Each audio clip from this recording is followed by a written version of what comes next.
Okay, amazing. Hello, everyone. For anybody who doesn't know me, my name is Guy Wolf. I'm a debater from Technion in Israel. My biggest achievements internationally have been in Open Break and EUDC and WUDC. That's my accolades. Today, we're going to be talking about whipping and weighing specifically. I think that weighing is one of these things that is very fundamentally important for whipping, but is one of the most under-discussed things for whipping. Even when I generally see people making, for example, here's how to weigh and stuff like that, they just list like a huge list of here are specific weighings and just say, throw whatever weighing you have to compare to other teams without really entering the philosophy of weighing or why we're weighing and how to actually weigh in a correct fashion, which wins many debates. So we're first going to talk about weighing in detail and how to actually, in my opinion, weigh correctly in a way which convinces the majority of judges that one case should be more persuasive than the other. And then to the amount of time that we have, I'll give to you my general advice about whipping. I will also say, I think that there are way more workshops online about whipping, which I think are good than weighing. You can just search whipping workshops on YouTube, and the majority of them, in my opinion, will be quite good. So even if we don't get there, I think that it is a lot easier to find a way to, how do you say, compensate, for example. So weighing. Why do we weigh? We weigh when we want to have a case and make that case the winning case in the room against other cases. All BP judging is obviously comparative. We take one case and wants to compare and one team and wants to compare it to another team. And weighing is basically when you are trying to do that for the judge. When you're trying to tell the judge, please compare our case on metric A, B, and C, because these are the very important metrics to which you should compare our case against other cases. The two ways that usually you try to beat other teams by are either weighing and rebutting, right? When you're trying to whip, the majority of times when I see whips in a random BP room, they're usually trying to just rebut other teams. So let's understand for a second why weighing is oftentimes simply just way better than rebutting strategically, or why you want to be engaging in weighing often when you have the ability to. First of all, weighing works against multiple cases on once and multiple lines of analysis at once. If I weigh my impact as the most important impact in the room, I don't need to respond to any of the 5 other impacts that teams had. Since I have the best impact in the room, I don't need to rebut all of them. Therefore, it is oftentimes more efficient when we're talking about engaging against multiple cases. It's oftentimes also more efficient when we're talking about weighing against a specific line of analysis. This is because oftentimes teams analyze very well, right? Especially when we're in strong rooms. So if a team analyzes the case very, very, very well and does a good job in all of the burdens, that case is very, very, very hard to rebut. So it's oftentimes more efficient to simply just weigh against the case, to weigh against its impacts, to weigh why a case is logically prior to there or whatever, instead of rebutting a very well-constructed case. And oftentimes, we also find ourselves in situations where we just can't rebut at different cases. What do we mean by that? For example, I think that many debaters, at some point or the other, see a case that they just don't know how to answer because they don't know the spec of, or they encounter debaters that are way, way, way better. So in economic debates or in international relations debates, oftentimes there is this one like an econ major that simply just knows the topic of the debate way too well against the rest of the room and can just like outspec you in analysis and analyze way better than whatever you can respond compared to your own knowledge. Importantly here, weighing is oftentimes very good against these types of know everything, analyze very well speakers, because even if they manage to build the case very, very, very well, so long as you can explain why your case, even if built slightly worse in the spec knowledge and whatever there, has a more important impact or is more likely or anything like that, then you still beat them, even if they have far better capacity in analyzing or understanding the case. Lastly, just to flag, it is oftentimes just forced in BP debates to weigh against your top half, right? BP will say that you cannot contradict your top half, so you can't rebut them directly. So in order to beat your top half explicitly, you must be very good at weighing against them. This means that beating one of 3 other teams that you're against in a BP debate when you're closing half is kind of reliant on weighing. If you don't want to leave it to the judge to say, oh yeah, you have won over them decisively, you kind of have to weigh against your top half if you're closing half. All of these means that I think that weighing is an underrated skill in the debate, in the sense that teams should be doing it way, way, way more. And I think that teams oftentimes just don't do weighing when it would be very, very, very strategic for them. Now, how do we weigh? When we weigh well, we need to do 3 things. Number one, we need to point out a difference between two cases and have the difference be very, very, very clear. We want the metric for weighing to be very strong, right? We want the judge to understand it. I oftentimes see teams just throwing out, we win because our case is better analyzed than them, without actually saying what why that case was better analyzed or in what way that case was better analyzed. So if you want to claim that the case is better analyzed, you want, for example, to claim that it has better analytical depth, that it covers more burdens, or that it engages better against other cases or framings in the room, or that specific burdens were analyzed better. But you don't just want to throw out our case was better analyzed or be very generic. You want to be very specific on the metric that you're weighing on. Second point, you want to be very, very, very clear on the extent of your difference. That is to say, you might claim our cases are different in some way. Sure, they might be even different in a meaningful fashion, but the question oftentimes arises to how meaningful. A great example in this case was the debate that I debated some time ago. It was about a motion on media, about people analyzing media, about learning media. This house supports that of the author. Top half team stands up, says people analyze media better on our side. People, when they watch media, understand better the media that they're watching. Bottom half stands up and says, when people are in school, these people can analyze media better when they are in school. And the way that closing half tried to push was more people analyze media while in school than while in the general public. Not everyone analyzes media in the general public, but curriculums of most countries in school require you to analyze media, right? In English class or in literature class, you have to analyze media. Is that weighing true? Yes, more people analyze media in school than outside of school, usually. Question, though, is how much is that weighing true? And that is intuitively just very, very, very unclear, right? Even if more people analyze media within schools than outside of schools, that doesn't necessarily mean that so many more people analyze media in school that this is a relevant or important weighing.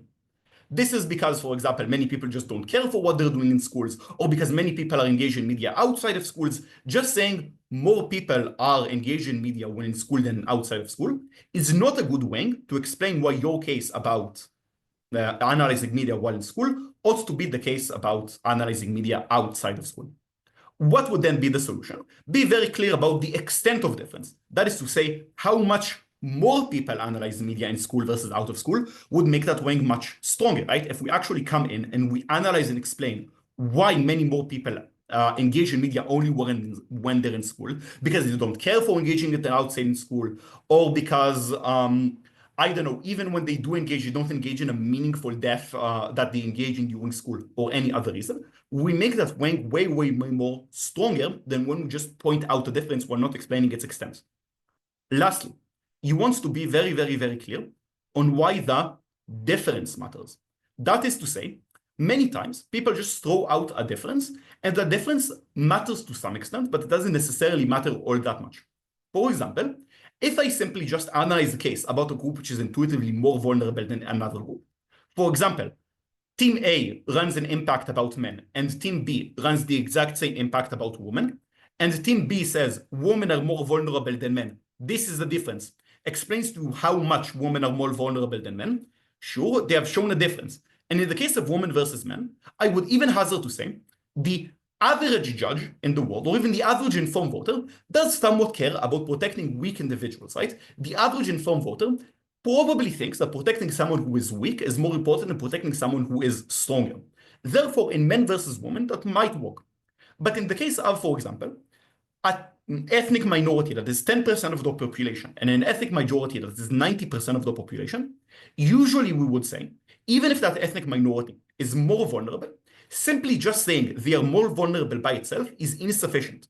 Why? Because the average informed voter also has a strong intuition, a very strong intuition, that helping more people is better than helping less people, right? If I help 2 people, I do twice the good than if I help 1 people. Therefore, if I help 9 times the people when I'm helping the 90% majority, that is a very big difference. Then when I'm not helping the 10% minority, which is still important, we still want to protect the weak, but that is smaller.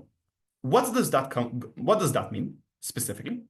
That means that not only do we want to make a weighing which is correct, we also want to be very clear on why that weighing matters. That is to say, on the normative load of the weighing.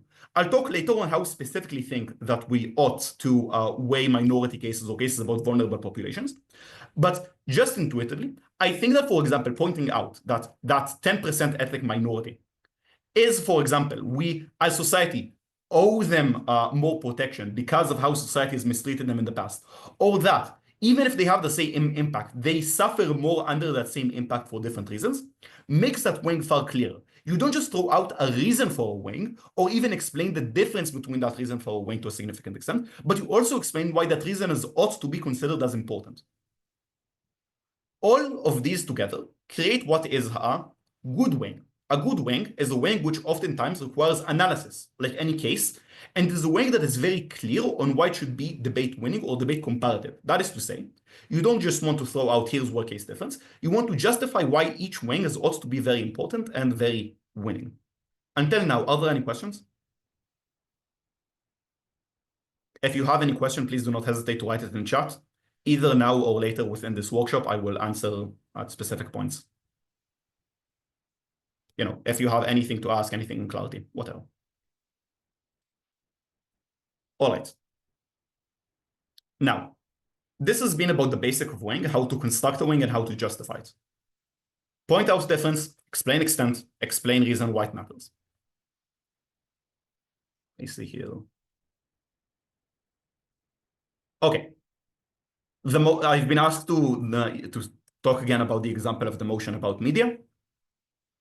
The point about that motion is that you shouldn't only make a weighing which is correct, you also need to be clear about the extent which is correct. So for example, look at any generic media motion about people interacting with media. For example, this house supports the widespread adoption of the death of the author narrative, whereas death of the author means that people should not care about what the author of a work thinks about the work. If opening government stands up and explains why that's better for people when people are engaging in media just generally, and then closing government stands up and says this is better when people are engaging in media in school. And closing government says engaging in media in school is something which is done more often than engaging in media outside of school. Even if I buy that, I'm not sure of the extent. I'm not sure how much more people engage in media in school versus outside of school. There are many reasons to think that the difference isn't all that big. And therefore, if you want to run that weighing, it's good that you be clear on how much more people engage in media in school, on how much more they're forced to engage in it, to use critical thinking, etc., outside of school, because only the weighing only works then. If you want to make a weighing, be clear about the extent of that weighing or how big the difference is, so it won't be small and will be very clear on how much and how big the difference is, and therefore that the weighing ought to be debate winning. Now, let's talk about the biggest problem with weighing. Until now, you have the basic knowledge of weighing, you throw a metric, you explain what's important, etc. However, oftentimes in weighing, this is not sufficient. In cases where this is sufficient, where the weighing is very, very, very obvious, then that's good, right? But that's very easy. In cases where, I don't know, we just run a case which is on 10 times more people and 10 times the impact and 10 times more relevant, and they're also very vulnerable or whatever. If the weighing is super obvious and super correct, this is easy, but this is also obviously not what happens in debate most of the times. Most of the times, each case has very good reasons why that case should be weighed over the other case. For example, take any random esports motion that you've ever debated, and in any esports motion, some team is going to talk about the esports players, and other team is going to talk about the viewers.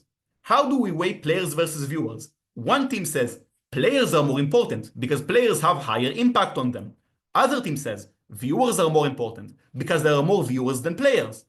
Both of these are legit. The average informed voter has strong intuitions that both higher impact matters and also that higher population matters. How then do you actually make one of these cases win? How then do you do the correct weighing which weighs between impact and population? This is a very, very, very problematic question. And how do you actually weigh between two cases that have strong weighing claims towards them? The reason why it's complicated is because there are inherent problems when we compare two things, both on utilitarian and non-utilitarian metrics. Just intuitively, it's very, very, very hard, for example, to compare the utility between two individuals, to say that when I'm feeling happy, I'm feeling more happy than another individuals, or population ethics and utilitarianism, feel free to read about what's called the repugnant conclusion, which is a big problem in utilitarianism regarding, for example, whether or not small happiness for 10 people is more important than big happiness for one person. Generally speaking, it's very, very, very hard to compare these things and make a strong utilitarian calculation. Sure, if, for example, on one side, all of humanity dies, and on the other side, I get a break, probably all of humanity dies more important. But this is oftentimes not the case in debate, where motions are supposed to be balanced and there's supposed to be a lot of strong arguments for each side. Therefore, the average case when you need to weigh is a case where you need to weigh one case against another, and both cases have relatively obvious and strong weighing metrics towards them, or reasons why they should be prioritized one over the other. What then do we do in that circumstance? I've seen people try to nerd out the, oh, here's how you accurately weigh population versus impact or whatever. Personally, I think this is all a big load of BS, at the very least, everything that I've heard. I've come to the conclusion that right now, by all of the knowledge that we currently have in debating, making a quote-unquote fully correct weighing, or weighing which 100% encapsulates all possible avenues or explains cohesively one case is always more important than another, is essentially impossible in the majority of cases where there are two cases and each of them has very strong weighing metrics towards it. How then do we solve this problem? Very simple. Weighing is scamming, aka oftentimes when you weigh, you don't try to win on an objective truth or an objective analysis. You simply try to use non-persuasion, which isn't necessarily the most logical, to convince the judge that in this debate specifically, you did a better job in explaining why your weighing ought to be correct. I use the definition of like scamming here that was popularized by the Bulgarians around 2 years ago, aka this isn't you lying to the judge. Debate has a lot of elements to it than persuasion that aren't necessarily logical. For instance, it is inherently impossible to explain why any principle is objectively correct because nobody has ever found a way to objectively explain why any principle is correct. Therefore, there are areas in debate where you're not trying to convince the judge of an objective truth. You are simply trying to push forward a subjective truth, which pushes together towards which is relevant to this debate, or explains for the judge why they ought to buy the weighing for this debate. What is important here to explain? The goal when you are weighing is not to objectively explain why that case matters more than any other case in the debate. Your goal is only to explain why within this debate you should be winning, why within this debate this case ought to be seen as more important. Remember that most people suck at weighing. Most people don't perform weighing in the first place, and even when they perform it, it's not as strong as it could be. Therefore, you just have to weigh better than the rest of the teams in the debate. How do you do that? Both by quantity and by quality. The quantity is called flurry of weighings, aka whenever you weigh, don't just do one weighing, do multiple weighings. Remember our example of esports players versus viewers earlier? I don't just say players are more important because they have a larger impact on them, or viewers are more important because they have a larger population. What I do instead is that I say players are more important because there's a large impact on them, and because that impact is very, very, very certain, unlike many viewers who the certainty for them to individually receive an impact is far lower. And also, for many viewers, esports are replaceable. They can find other forms of happiness in their life. Whereas for esports players, esports are non-replaceable. They put hours and hours and a lot of time into it, and therefore esports is not replaceable. These are three different weighings. For esports viewers, don't just say esports viewers are more population than esports players. Say they're not just a larger population, but they actually provide many benefits for players. They actually are the ones who provide the funding for the players. They're the ones who provide the fans bases for the players that make the players feel so good about their own successes. All of these are very, very, very important. Why are they important? The second or third weighing that you are likely to make is probably going to be less persuasive than your first weighing. However, and this is very important, this is the weighing which will be used as a tiebreaker when the other team stands up and says, well, you said that players are more important. We say that viewers are more important because they have a larger population on them. Then a judge stands and says, well, one team charitably says esports players have larger impact, and the other team says esports viewers have larger population. And then what breaks that tie it's weighing 2, and it's weighing 3, and it's weighing 4, and it's weighing 5. This is why when you're weighing, don't just try to run towards the obvious weighings or your first weighings. Try to provide a robust and large amounts of weighings which cover many different areas and therefore are likely to cover a lot of them. Secondly, quality. Again, weighings oftentimes require analysis. You don't just want to point out a weighing, but you want to be very, very, very clear on why it matters. And oftentimes, this matters a lot when we're talking about convincing a judge that one specific case should matter in this specific debate. He wants to be clear that esports viewers matter more than players. Make it super clear that esports viewers aren't just more than players. Make it clear that it's millions more. That for every esports players, there are millions of viewers that watch them daily, right? Because millions more is way more important than just generically more when we're talking about extent. Secondly, you want to explain that players are more important than viewers.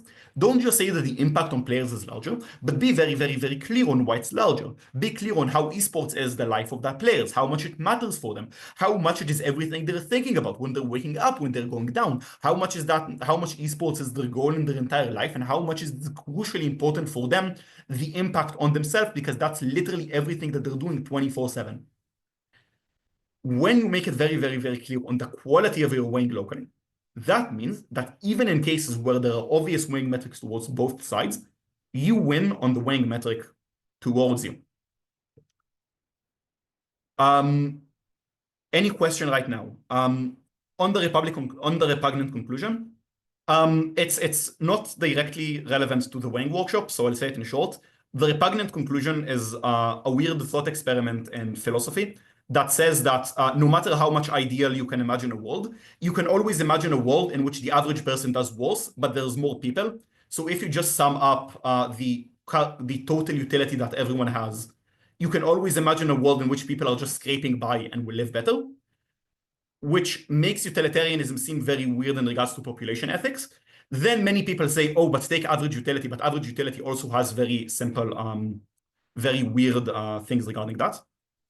I will not, didn't mean this line. Anyhow, I will not get into a lot of detail in here,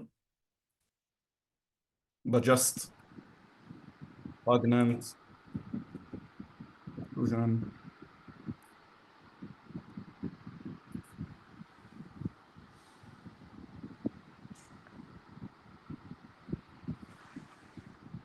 Written very, very, very badly. Just search for that and get a bigger explanation. It's very cool, but it has relatively little to do with the content of this workshop. VHMIC, very hard in many cases. I just wrote that in short. Principles are oftentimes either impossible or very hard to compare against one another. How do you compare privacy versus freedom of speech? I don't know. I seriously don't know how do you compare privacy versus freedom of speech. I don't think anyone does except to scam you through, again, using specifically weighings or being very clear about the extent on what should go towards their end. All right.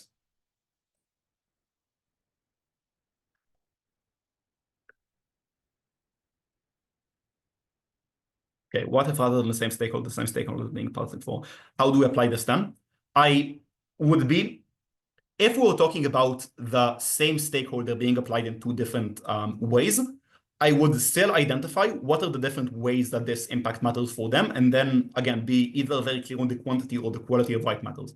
So, for example, if we were talking about individuals, and one team runs psychological impacts on people, and other teams runs monetary and like material impacts on same people, I would be very, very, very clear on either why monetary or psychological impacts are so important in many different ways, or why they're so important in very crucial and deeply explained ways.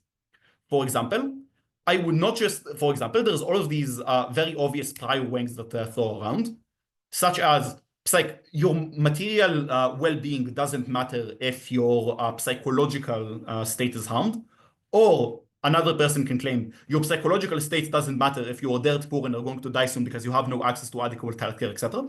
So I would be very, very, very clear about the extent of my impact and why it matters so much in the weighing. That is to say, we claim that your material conditions matter way more than psychological well-being, because we're not just talking about like some level of poverty. We're talking about you not being able to live a very long life, or your life expectancy being massively reduced, which means that even if you're less happy, then you can still find meanings in other different fashions, or simply just the reduction is very, very, very big. Or, for example, our psychological impacts are so big that even if you live for way longer in better material conditions, you can simply not enjoy them, because every single day you are suffering internally. Every single day you cannot enjoy to the same extent or to the same level anything that you experience, and you simply just cannot access any of the benefits of wealth, because all of these seem to you like irrelevant compared to the constant suffering that you're experiencing. Either that will just do a lot of them. The last question that I see is, okay, so I see here a question about when do I do rebuttal versus when do I do weighings? I'll talk about that more in the whipping part of the workshop, which I do believe we'll get to. And lastly, I see a question about what are some important weighing metrics which prove to be effective and convincing. Okay, I do not want to tread back generally about lists of previous weighing of previous and effective weighings. What I can get is, give me just a sec. I let people who have already did this in the past be useful. So, Miko Vitung, who is a very, very, very great Filipino debater, I'm sorry if I mispronounced that name, has made a workshop in the past about how do you weigh and frame an argument. I send the link to that workshop in. I sent a link to that workshop in the chat right now. In that workshop specifically, he has a very, very, very long list of metrics to weigh, or specifically how do you weigh. So he talks about gravity, and he talks about magnitude, and he talks about several different metrics for likelihood and different metrics for the quality of an argument. You can just search how to weigh and frame an argument on YouTube, and you will get that workshop. And I don't think that just running again through a list will be very informative for any of us at the point at which you can just access that one and already enjoy its benefits. Therefore, what I will be talking about is commentary about more specific forms of weighings that I think that many individuals do wrong or could do better, or weighings which weren't present in that workshop that might be very, very, very useful. First of all, weighing on vulnerability. When we weigh on vulnerability, or we weigh that some sort of a population is very, very, very much more vulnerable than another population, we usually mean one of two different weighings. We either mean this as a practical weighing, saying that the impact on a vulnerable population is larger than a vulnerable population, or we mean that as a principled weighing, saying, for instance, the vulnerable population is owed compensation by the rest of its society, and therefore has a moral obligation to be weighed above in this specific case. This matters. For instance, when we weigh practically, we usually try to claim that the vulnerability of that population inherently means that in this case, they enjoy whichever benefit they get of more. For example, a vulnerable population that has historically been way more poorer than another population usually tends to enjoy an additional increase in wealth more, right? If I have no money in my account and I get $100, that $100 matters to me way more than if I already have $10,000 in my account and I get an additional $100. This is because of diminishing marginal returns. When we get more and more of something, we enjoy it less and less. However, you want to be very, very, very clear in that direction why the vulnerability actually matters to such extent in terms of how much you enjoy it. For example, there are vulnerable populations that have historically not been as poor as other vulnerable populations. Some vulnerable populations, I think that, for example, Asian Americans in the United States are vulnerable populations in many metrics, or for instance, Jews, I am a Jew or whatever. These populations have been less vulnerable in terms of how much money they have had access to historically. Therefore, simply just saying we ought to prioritize Asian Americans or Jews getting more money because they're more vulnerable does not work well as a weighing if we're weighing that vulnerability matters practically. However, you can still weigh principally. You can still claim that that vulnerability matters principally because of some sort of obligation that society has towards them. But even then, you want to be very, very, very clear on that principle. You want to be very clear on why do you think that them being vulnerable in this specific case has harmed them. For example, if I want to claim that Jews are owed some form of reparation by European nations because they are vulnerable, I will not claim so practically because Jews are not as poor practically as they would be, but I might claim that even if they weren't poor practically, then because historically many European nations have confiscated belongings of Jews, then such European nations have a moral obligations to return these to the Jews in the form of monetary compensation. The important part here is that simply just saying a group is more vulnerable, therefore more important, is just not really an assertion because there is an intuition that more vulnerable groups have also been protected more, but isn't particularly strong if you aren't very clear on what type of vulnerability you're talking about and why it matters, which is usually one of these two types of wings. Also, weighing on principle is very, very, very cool, even when we're not talking about vulnerability. Oftentimes, when people talk about running principles, they talk about running a detached form of principle. I'm like, oh no, we would never want censorship ever because we support freedom of speech, and freedom of speech is so important, so crucial. But this oftentimes doesn't work because many people have intuitions about principles that they can be neglected if some sort of practical impact happens to a larger enough scale. For example, very few people in society tend to support absolute freedom of speech. Many people have some sort of an area where censorship is permitted. I don't know. If you have some sort of an info hazard, if you say something which is going to lead to the destruction of the universe tomorrow morning, then I don't think that many people will defend freedom of speech in that case, and that reduces, right? I don't know. Many people think that hate speeches ought to be illegal, even if that's freedom of speech, for example. The important thing here is then that you can instead use a principle as a way to push forward a practical claim in weighing. For example, the right to be forgotten is basically the right to demand that social media will remove your past history of activity within social media from the internet. So, for example, if I want to be forgotten by the internet, I can make Google and Facebook and Twitter, etc., remove all of my previous activity and all previous mentions on me on the internet. So consider the motion, this house would have the right, it would implement the right to be forgotten. In that case, government, for example, may say, here are a lot of big impacts on those who are suffering because they don't have the right to be forgotten, because there is some things on them that are in the internet forever, they cannot delete and are harming them massively. And then you as opposition can do one of two things. You as opposition can either say the right to be forgotten is terrible because of freedom of speech and because of freedom of expression and freedom of information. And this is legit, but it's probably not that strong if government has run a lot of very, very, very big practical impacts. Many individuals have the intuition that to a certain extent, you do deserve a level of privacy or a level of like not being significantly harmed by past decisions to a disproportionate level. And therefore, just running a detached principle of freedom of speech doesn't work all that well. However, if I as opposition run, look, here are all of the big impacts and damages of when we allow people to be forgotten. Here are all of the scammers that can do, for example, crypto scams and then demand the right to be forgotten. Or here are people with a history of sexual assault or sexual abuses that are in NSFW communities and porn communities or whatever. That if we don't know about their past activities and abusers can become abusers again. All of these are very, very, very big impacts that you show a side opposition. And then instead of running a detached principle, you stand up and say, look, side government has big impacts, side opposition has big impacts. How do we weigh between them? When we have a lot of big impacts that we don't know how to weigh between, we go to principles, right? When there are potential big good things that can happen for freedom of speech and bad things that happen for freedom of speech, we allow freedom of speech because freedom of speech tells us that when we err, we ought to err for the side of freedom of speech. When there is a clash of good and bad, we go to the clash of principles. We go to the clash of autonomy, of freedom of speech, of privacy, and all of these other great principles.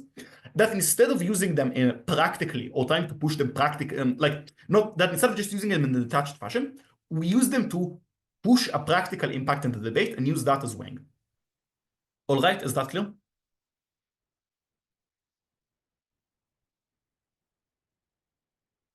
All right. Lastly, there are some wings that are more meta-debate wings. What are meta-debate wings? There are ways that instead of talking about specific arguments, they'll talk more about the arguments in the context of the debate or what occurred in the debate. So, for example, we analyzed our argument better than the other team. Is a weighing which doesn't talk about the inherent argument or the inherent impact, just talks about the quality of what happened within the debate or how arguments interact with one another within the debate. A lot of these weighings require some sort of a specific justification, so let's talk about them. First of all, the weighing of a logical prior. Logical prior is claiming that some case impacts other case, and therefore one case is more important than another case. It's a classic weighing in debate, but the problem with it is that a lot of logical prior weighings go both ways. So for example, if I'm in an esports motion, I can claim that viewers are prior to players and therefore more important. Why is that? Because if there are no viewers, players don't get any money, players don't get any benefits, they don't get anything, and therefore they cannot enjoy any of the benefits that esports provide them. You need viewers in order to get the money for players to exist. On the other end, when we're talking about why players are more important than viewers, you can claim, look, viewers can't enjoy esports if there are no competent players. Competent players generate good viewership because viewers are interested in watching good players playing esports. What's the point here? Players affect viewers, viewers affect players, players affect viewers, viewers affect players. We're in an infinite cycle. Does that mean that we shouldn't use these weighings? No, we should just explain why one prior is stronger than another prior. For example, you can just stand up and says, look, I know that players impact viewers to a certain capacity, but viewers impact players way more. Why is that? This is because any reduction in viewers impacts the players directly, but viewers oftentimes can't differentiate well in between the highest echelons of play. So for example, even if players play, I don't know, 10% worse, viewers that are so far away from playing good themselves don't know what it would be better, don't know how much playing could be better. They still see players who are way the fuck better than them in every single fashion and can therefore still amazed by themselves. Whereas any reduction in the amount of viewers has a massive impact on players, with them getting less wealth, less sponsorship access, less ability to play the sports well, etc. This weighing says the prior on one side is stronger than the prior on the other side. This isn't so much as a cycle as one feeds another way more than the other feeds. Therefore, the prior goes way more towards one way. Second point, dependency on a burden. Many teams say our case is stronger because, for example, our top half team depends on some sort of a burden that we don't depend on. Classic example, this house would legalize all drugs. Opening government stands up and says, legal drugs reduce the amount of crime in the world because they reduce the capacity of criminal organizations to get access to funds. And then closing government says, look, when you're using drugs, you can oftentimes use them towards good effects. For example, MDMA therapy is very important for people who are enjoying, for people who need psychological help. They can talk about opioids and their importance and the fact that many people can get prescriptions to them, etc. And then closing government stands and says, look, our case doesn't depend on the burden that legalizing drugs will massively reduce the money that criminal organizations get, and therefore our case depends on less burdens, therefore we win. What's the important part here?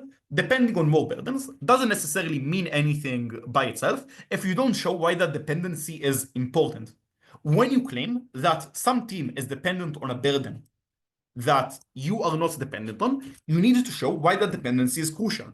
Because, for example, side opposition has shown really compellingly that it's untrue that when we legalize drugs, the money that criminal organizations will have will go down. Or, for example, you can say that this burden is important because it's a very high burden, because it's very hard to meet that burden. So even if your top half team has shown that burden well, they still didn't show it to such a great extent that they aren't still dependent on it, and that being dependent on it doesn't reduce it. There are some things that are just very hard to prove, so even if you do a good job proving them, they still reduce the strength of your case somewhat, simply just because they can't be 100% true.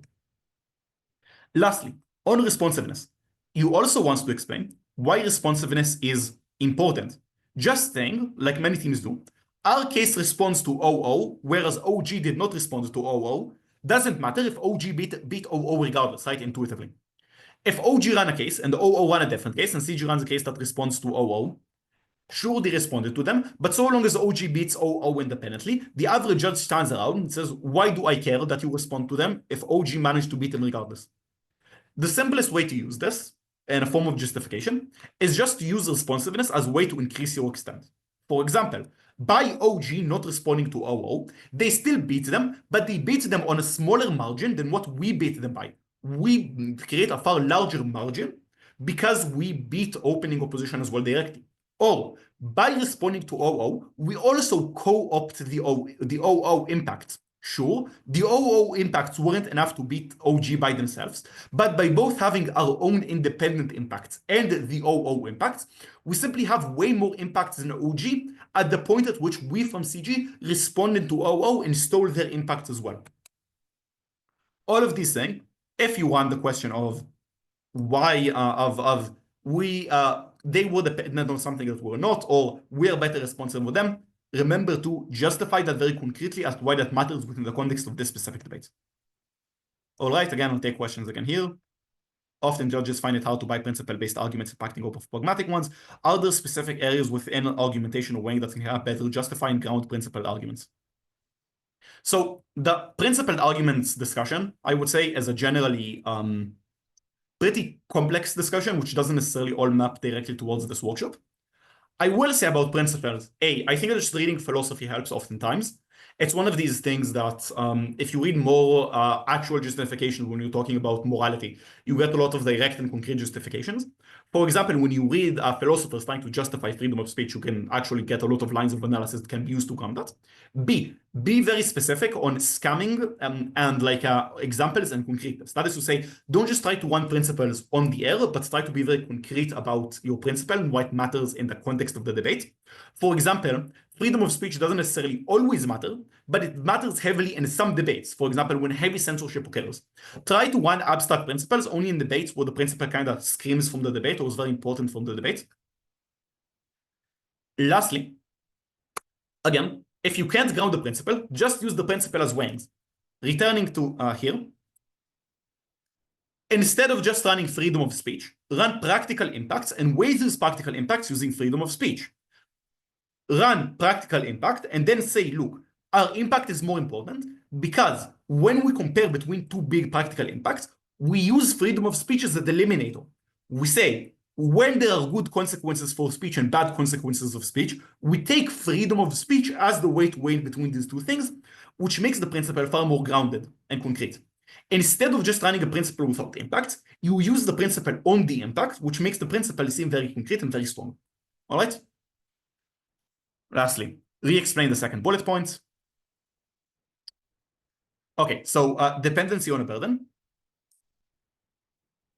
It's a common way that happens from closing teams that they say our opening team is dependent on some burden that we're not dependent on. However, this doesn't work if there is no reason to think that burden dependency is inherently bad. For example, in the example written in the bullet point, closing government that says opening government are dependent that legalizing drugs will massively reduce the amount of money that criminal organizations get for the case to work, and we're not depending on that, is technically correct. However, by itself, it means nothing, because if, for example, opening government has shown very compellingly that legalizing drugs will reduce the amount of money that criminal organizations get, then I don't get why dependency matters, right? Dependency only matters if dependency weakens the argument somewhat. Therefore, when you are claiming dependency, when you are using dependency as a weighing, claiming some team is dependent on a burden which we're not dependent on, also explains why that dependency weakens their argument specifically. Explains why someone being dependent on that burden weakens their argument, and therefore, by you not being dependent on it, you're far stronger. All right. Lastly, let's talk about whipping. So here's the deal about whipping. The goal of a whip is to win the round, given what has already occurred in the round. That is to say, you want to formulate a plan and you want to execute the plan. One of the things that I see most often about whips is that whips either don't have a well-formulated plan to win the round, or they don't explain what their plan is to formulate the round well. The most annoying whip speech to judge, I will say, is the whip who just stands up and just, I don't know, throws a bunch of rebuttal at random points that other teams have, and then just does like a weighing against the top half without explaining any of it. When you are whipping, you want to also be very, very, very clear about why you think you're winning the round and on what you're winning the round. Why is this so important? This is important because A, by the time you're standing up to whip, many other teams have spoken. There's a lot of material earlier in the round, and the judge has to sort it out in his own mind, which means that judges are oftentimes either very confused or very unclear about what you're doing. But also, whips occur at the end of the round where the judge has the least mental faculty. The judge is already very tired because they've already watched the round. The judge is likely very confused on several things. The judge is already thinking about other teams in the round, right? When government whip sits down and opposition whip stands up, the judge is already thinking about how the CG slot in against OO and OG. All that is to say, the first step to whipping correctly is understanding what went in the round and creating a plan which can then be used to convey to the judge about how you think you are winning the round. So let's talk about how to formulate a path to victory first of all. So the first step to formulating a path to victory is just judging the round. To be very clear, I think that whips should do the exact same thing the judges do when they're judging the round. That is to say, they should be very attentive to what is being said. They should judge the round in exactly the same way that they would judge it if they weren't speaking within it. That is to say, be critical of what teams are saying, but only in the way that a judge would. Don't fall into your own personal biases, or at least try to not. Just try to be very, very, very detached from the round, from what is happening, and just objectively think about what is going on from the round. Then ask specific questions about what is happening in the round, again in an objective and detached manner. Who is winning and why are they winning? What is the one thing that makes Team A beat Team B? Why is Team B not beating Team A? And what could the Team B do in order to beat Team A? All of these are very useful in judging, and therefore they're very useful in whipping. The thing about whipping is, if you don't know what is happening in the round, you can never run a very efficient whip speech. The judge will not understand what you are saying. And even if the judge understands what you are saying, you will simply just run into a lot of efficiency problems. You have 7 minutes to speak. The other teams had 7 times 6 minutes to speak. I will not do the arithmetic in my head right now. Point being, all other teams in the room had way more time to build up material than you have to respond to them. And therefore, without a concrete understanding of what matters and what doesn't matter in the room, you just can't actually execute well. You will run into a lot of times with just executing inefficiently. You are responding to things that don't need to be responded. You're weighing against things that don't need to be weighed, etc. Therefore, first step, very important, understand what's happening in the room. If you can't understand what's happening in the room, go and judge more tournaments or more spars or whatever there. You cannot do good as a whip, in my opinion, unless you have a very, very, very good understanding of what happens in room. Second of all, understand your goal. In BP rounds, you have different goals across different rooms. In some rounds, you just want to take the highest average placement that you can, right? If I'm in, for example, in round 1 of a competition, I just care about scoring as high as I can. However, in some rounds, I must take the first. If I'm in a bubble room in the last round before the break, and only taking the first will cause me to break, I have to take the first. I can't do anything. If I'm in a bubble room and I want to break, and only getting a fourth will not make me break, I will spend everything I can to not take a fourth. Even if I take a third, it's so important to me to not take a fourth so I won't break, that I will just focusing on taking a third. If I'm, for example, in a semi-final or quarterfinal, I just want to take second, right? I don't care between second or first, I just want to take second. All of that is to say, the goal of what you want to get is different by round. Also, judging pool and the judges. Different judges have different variances. Some judges I know they're very smart, right? Some judges I know that if I say the correct things and actually debate it a correct way, they will actually give the good call, which causes me to win. Other judges, I know that I cannot trust. I know that some judges are just not very good at what they do, and that if I only say things that are correct, but I don't actively spoon feed them on why they're correct, then they won't understand why they're correct. Or, for example, I know that some judges have biases. I know that even if I think that an argument is very bad, other judges might think that it's very good. And some judges, I don't know at all. I don't know what some judges will do or will not do. I don't know if some judges will buy some argument or the other. So it's oftentimes very, very, very different when you're debating in front of a judge that you trust and the judges you don't trust. What does that mean? Again, whips have a limited time compared to the rest of the room. Therefore, you have to make trade-offs in time prioritization. You cannot just respond to everything unless you were in a very bad room and you're very good, and like a word efficiency or whatnot. Therefore, you have to very much understand what am I trying to get out of this round and how do I hedge well in getting that round.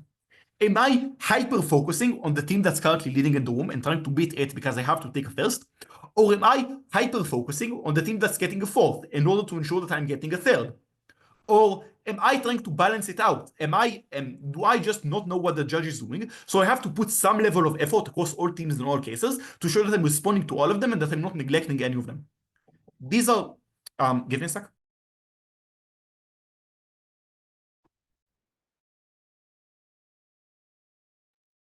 Anyhow, these are strategic questions that we cannot directly answer, we cannot directly know, and therefore it's very important for us to, like, that I cannot tell you the answer to preemptively for every single round. And it's therefore very important as a whip to know what you're heading towards and what you're trying to achieve when you are constructing your whip speech. All right? If you're planning to do first, then understand who is taking the first and then try to focus on them. If not, then, other things. Now, how do we actually execute a path to victory?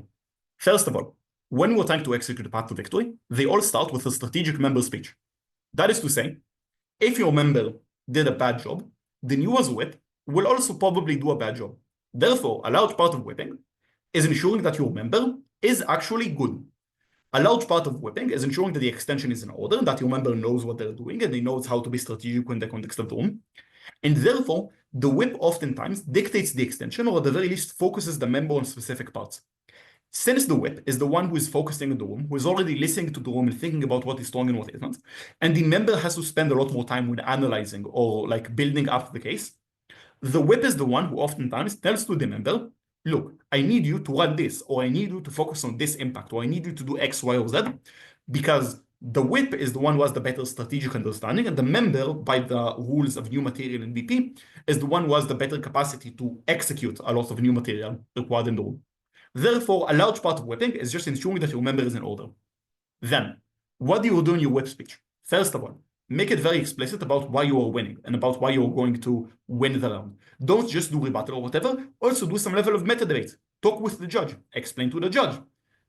When I'm going to make this rebuttal, this team is going to lose because this rebuts their main case. When I'm going to make this weighing applies to cases A, B, and C, which is crucial because these are the main cases for CG and OO to stay in the room. So the moment that I weigh against these cases, CG and OO lose. Now, there are usually three things that whips do. And this also answers Himan's earlier question about when do we weigh versus when do we rebuild versus when do we rebut. First of all, there is weighing and framing. Weighing is what you do most when you have a strong case or that you can push it to the most. When I have a case that can be used against other cases, I usually weigh. Why do I usually weigh? Because if we go a lot earlier,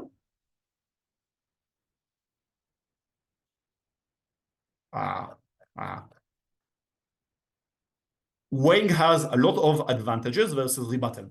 Weighing is more efficient. Weighing can be used against multiple cases at once. Weighing allows us to respond to cases that we usually cannot answer, etc., etc., etc. This means that when you are in a good position in terms of your case, I would usually weigh before anything else. I would open with a weighing. I would make that weighing very explicit. I would make it very, very, very strong. Second of all, you have rebuilding.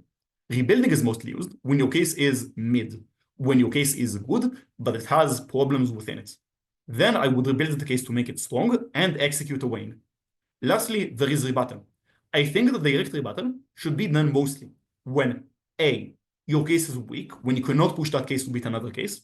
For example, when your member has made a strategic mistake, wanting you to rebut a specific part, or when another team just simply had an impact which is way too good, so you cannot go against it, or any other such thing, you must use a weighing, you must use a rebuttal, or I would rebut things that are way outside the debate. For example, if top half are focusing on one specific impact, so you constructed your own member speech to be about that specific impact, and then comes the other closing half team and just has their own sideline impact, their own sideline case, which doesn't interact with the rest of the debate, I would rebut it just in terms of efficiency. So that's when I would weigh, rebut, and rebuild. Lastly, just to point out about rebuilding, you can rebuild in two ways. You can rebuild reactively, which is just saying they responded to a case in that way, so we'll now rebuild a case in that way. But you can also rebuild proactively. That is to say, if you want to, for example, add new analysis, just find a case that a different team has run, that analysis would be plausible rebuttal to that case, and then just say, I am now going to rebut that case, and my rebuttal is going to be AYZ, when that rebuttal is just 100% rebuilding your own case. This is a common technique which is used to disguise rebuilding or continuing to analyze over your member as rebuttals and other things which exist in the room. Okay, what we're going to talk about next is the structure of a whip speech and how to structure a whip speech. Before that, any questions?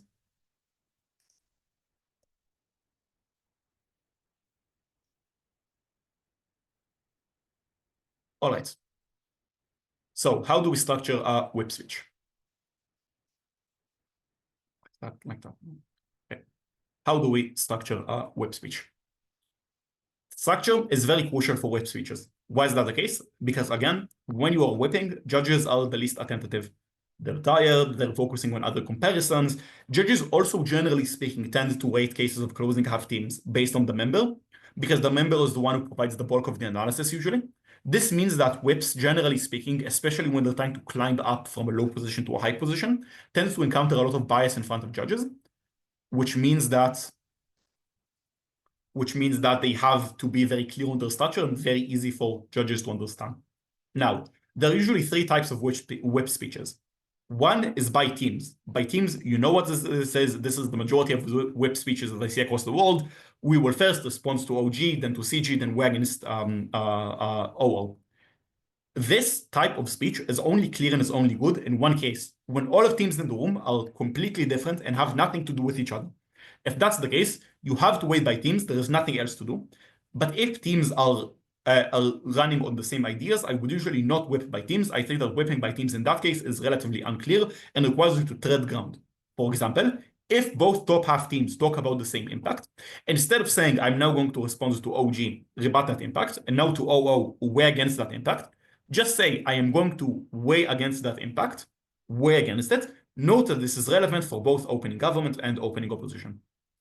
Second point, whipping by clashes. What is whipping by clashes? Whip by the areas of disagreement in the debate. So recognize areas such as impact or points of contention. For example, whether the government or the free market is more efficient in many economic debates that multiple teams were on, and group them together. If teams are arguing about one thing, then use the fact that they're arguing about that one thing to group all of the cases together and respond to them all at once. Weighing is very efficient for this, because obviously if all teams are talking about one impact and you just group all of the impacts towards one clash, then you can just group that one clash and weigh against it and immediately deal with a lot of different cases in the room. We'll see examples of that in a second. Lastly, you can also whip by questions. What is whipping by questions? Whipping by questions is saying, look, in order to win the debate, I needed to answer to you the following questions, A, B, C. If I answer to A, B, C, we won the debate, and you need to be very clear on why, and then you just answer these questions. So, I don't know. We'll first of all show to you, we'll first of all answer whether or not the government is more important than the free market, and then we'll see that the most important economic impact in the debate is our impact, or something like that.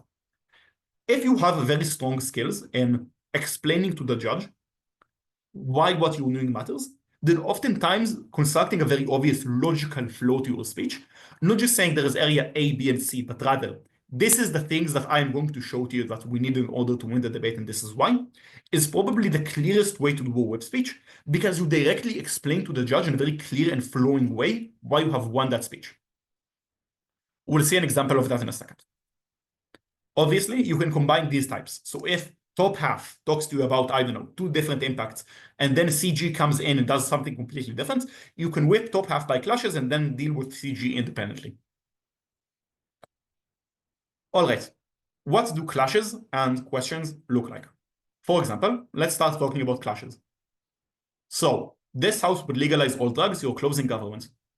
OG runs 3 different arguments: principle of autonomy, drugs will be safer, so people get less overdoses, and also many people can enjoy positive uses of drugs, of MDMA therapy, opioids, I don't know, more concentration, whatever.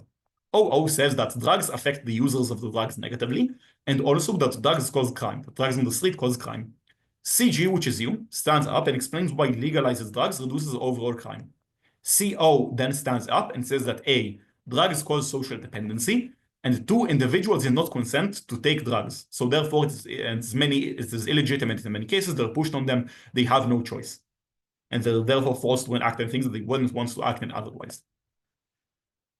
You have 1 case as CG, the rest of whom has 7 cases.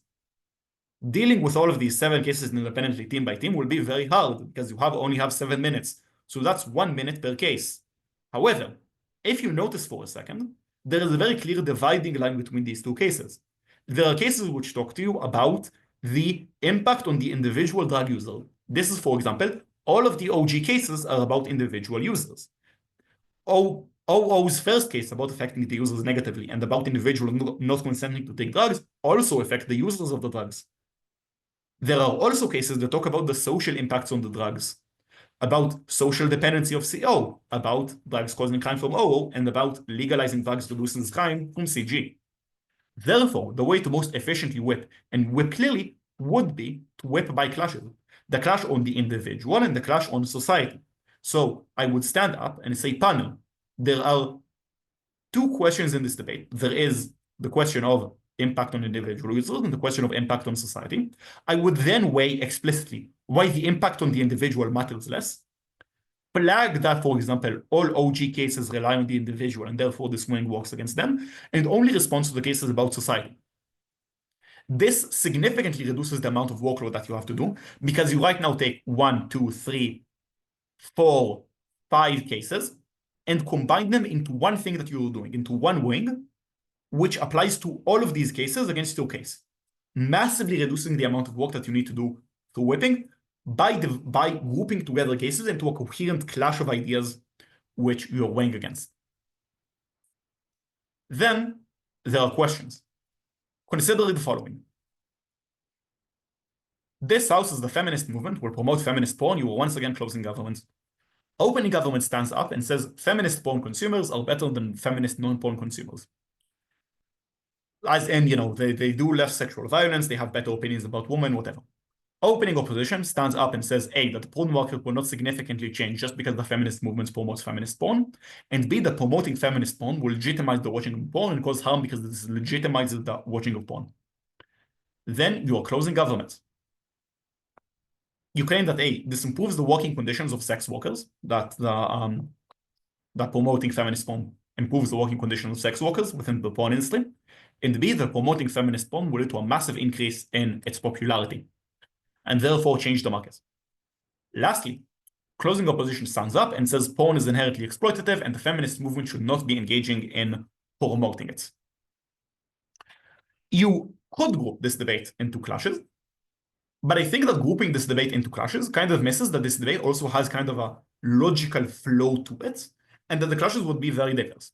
So, for example, the question of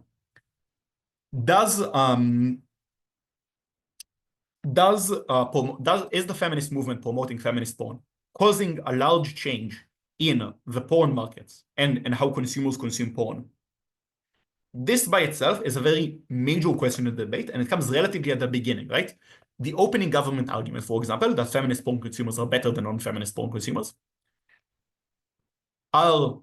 is highly dependent on whether or not promoting feminist porn changes the market. Therefore, this is a very important question for the debate, also, for example, the opening opposition argument, and for the magnitude of all other arguments in the debate.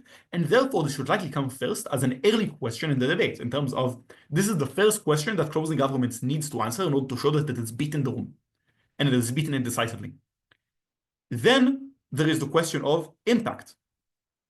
Both top half teams talk about feminist porn consumers and whether or not consumers of porn will become better, will become worse. Opening opposition says this will make consumers of porn worse because more people will consume porn and consume it in negative ways.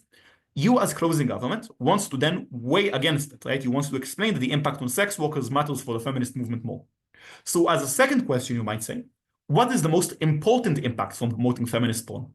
Lastly, there is a question of legitimacy, which is from closing opposition, which is that they claim that porn is not exploit them, and the feminist movement should not be promoting it. Legitimacy is a different question that you need to win on by itself. The important part here is there are several different questions that you need to show in order to win. It is some sort of a logical flow in terms of how they impact the debate. And therefore, you don't just want to talk about clashes or disjoint ideas, but rather you want to join your speech, sort of flow of how closing government and the material that closing government has provided wins a lot of the debate. And therefore, thinking it more in terms of questions or which questions are the most important ones here is the most important. This is the last slide, as in there's no more. AKA, this is all I have prepared for today. We are getting close to time, so I'll take questions and then we'll end this. Question, how do you make notes to integrate all of the stuff? I presume the stuff that we talked about in whipping. This is very simple. I would make notes similar to the notes that you would make when you are judging. AKA, I think that a large part of whipping is, again, understanding the round and what went in the round, which is the main point of judging. And therefore, everything that you know about taking notes when you're judging. For example, if what works for you in judging is one page where you get the baseline ideas that every single team has provided, and then another page where you write what teams have provided more detail, do that when you're whipping. If you have some sort of another scheme that helps you while you're judging, use that scheme. This is number one there. Number two, isn't the most logically prior question in the debate whether or not pornography is principally wrong? Again, that moves away from to areas which aren't necessarily the most connected for the workshop, but it's an interesting discussion anyways. The question of whether or not principles are logically prior to other arguments in the debate is technically correct if you think that no other team has any baseline normative metric to any of their claims. That is to say, were I to buy that no other team has proven anything which is good or bad, then yes, obviously just saying we show that pornography is principally wrong is bad. However, when you were judging in BP, Tejas has the really great write-up to that. I do think that to a certain extent, judges have ought to take into account things that are intuitively moral as somewhat important by themselves. That is to say, if I simply just prove that, for example, there is less sexual abuse in the world, I don't need to show a strong principled argumentation as to why sexual abuse is bad, right? Sexual abuse is bad. Everyone knows that sexual abuse is bad. Sure, I think that the weighing that principles are logically prior to other areas in the debate is a good weighing in many different circumstances when it's justified well. I am just saying that I don't think the principles of ought to by themselves be considered as logically prior. However, if you think so, it is also completely legitimate to begin your whip speech from CG and explaining that the first question that you're going to answer is to explain why porn is legitimate and thus rebut CO and win on that clash as well. I'm just saying that the question of whether or not, like, this is not too directly tied to this workshop, but the question of whether or not principles are logically prior to all other arguments is one that many judges will not find automatically correct. As in, you need to do some legwork in showing why that principle is prior to the rest of the room, or why the rest of the room not proving the normative value of their claims is inherently important. Because judges ought to take into account obvious normative claims, such as sexual assault is wrong, even without the principle that sexual assault is wrong. All right. I see Himan has raised another hand. So I had a question. I'm guessing this is fairly debate dependent. I hope it's okay that I've unmuted myself. Sure, go for it. So in the previous example around drugs, one of the things you say is you have to sort of weigh the question of how this affects persons, like people personally, versus how this affects society as a whole, which is the CG argument on legalizing drugs reduces crimes. But there is a case we made around OG that if I can just claim that it affects all groups of individuals, as opposed to some cartels where crimes might be reduced, that's a bigger sort of claim to have on OJ than anything else. Do you see how I think that the CG claim almost becomes like a subset of the OG claim? Like, how do you weigh that up in that case? So I think this is still a question. For example, this is more of a question of the different impact in this case, right? For example, first of all, while you are correct that some people are affected by taking drugs that will not be affected by cartels, I could also claim from closing government that there's a population which is affected by cartels but not affected by taking drugs. Many people are affected by cartels while they're not drug consumers themselves in many different communities, or experience second-order effects of cartels. And then the question is weighing the impact. I would also claim that the impacts are different. For example, the impact of I enjoy the drugs better might occur. You might even show from opening government that the impact on drug makers happens in more cases, but it is also relatively easy to show that the impact on crime is a far larger impact in magnitude, right? You can make wings that are specific to impact, not just saying we weigh the generic case of impact on society versus impact on the individual, but rather saying I'm going to weigh the impact on crime and what crime does to communities versus the impact on all drug takers. And then say, even if more people are taking drugs and people affected by the crime reduction, then the crime reduction is very horrible because it kills people and death is very bad for a lot of different reasons, because it denies people economic rights, which are very important for them, etc., etc., etc. Thank you. No problem. The last question that I got is how can the slides be accessible? I'll just send them to him, and after the workshop, like after we'll be done in a second, he can spread them. If that's all right. Yep, for sure. I'll take the slides from you. Yeah. Obviously, I have zero problem with you having access to the slides and I enjoy them. Anyway, so yeah, I don't see any more questions. Great workshop.